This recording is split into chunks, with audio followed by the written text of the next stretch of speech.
Now that you've caught, filleted, and cleaned your paddlefish, you're ready to cook it. And what you want to do is you want to put it on medium right away. And it's pretty simple to cook. As you can see, like I exclaimed earlier, all you do is use a little butter and salt. So instead of lard, you just use the butter in the pan. I prefer the sticks, it's a little bit easier, but this is what we had on hand right now.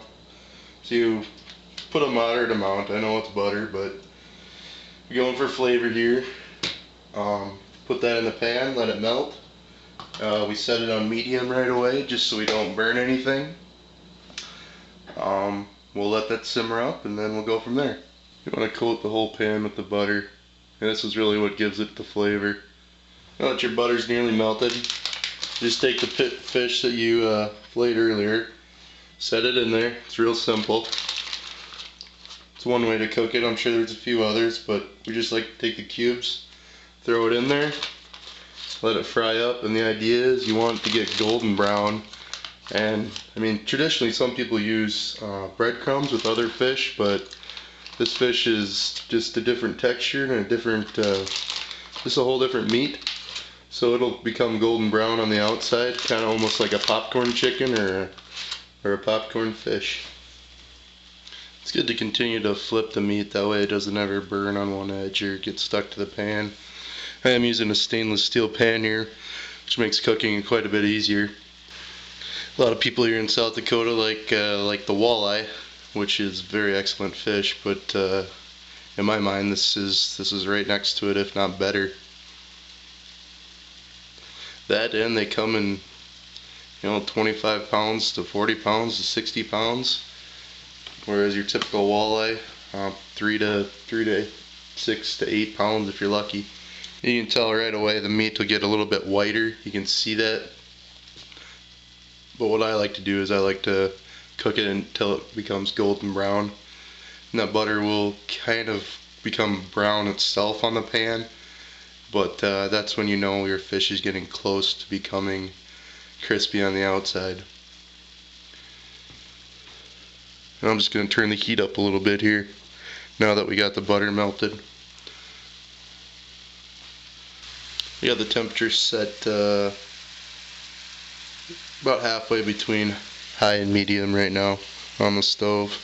That seems to be working pretty good. If anybody knows how to prepare paddlefish caviar, I'd love it if you'd share. I see that they sell a lot of that online and in the international markets. That's where a lot of the game fish and parks departments actually make some money in certain states. I don't know what they do to prepare that. It'd be kind of interesting. If you guys know how to do that, let me know by commenting. There you can kind of see that golden brown that we're going for.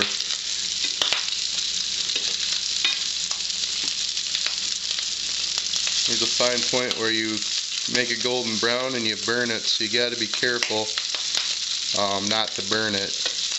And that'll go quick. So just keep an eye on it, like anything. You keep an eye on a good steak to make it juicy and great. You got to keep an eye on this fish to make it how you want it. You can tell it's finished when you break it apart, and you can see that the fish inside is a little flaky. That's what you want to go for. So what I'm going to do here is I'm going to put it on a plate with a paper towel on top. It gets rid of a little bit of the excess butter that your heart doesn't need.